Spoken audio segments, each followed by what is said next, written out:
Bueno, autóctono, estoy aquí para comprarle un regalo a la tía Pescueza. ¿Qué regalo? Elegir qué herramienta le regalamos a la tía Pescueza para que se desahogue y deje de denunciar a los cabreros. Que den para los cabreros. La tía Pescueza dice que los cabreros somos el demonio. Mira, ¿qué herramienta le podemos regalar? Una que sea fuerte, que la tía Pescueza fuerte, ¿eh? Como por ejemplo una hacha de esta, una azada de esa. O un pico. Lo que pasa es que esos picos yo tenía pensado regalarle el que tengo en la maja, que es más grande. Mirad. Este pico para la tía Pescueza le venía bien. A ver si lo desgastara para allí picando. En vez de darle tanto a la lengua, que si os cabreros somos el demonio.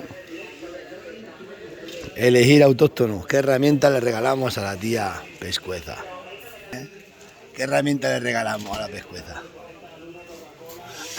Pero una que sea fuerte y potente. Que esa tía tiene mucho brillo, la Pescueza.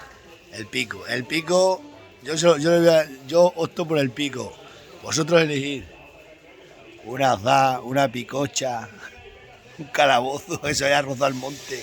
Para que se vaya a rozar el monte para ir para la sierra. Hoy la Pescueza, qué mala es. La vamos a grabar, os la voy a grabar cuando le regale el pico.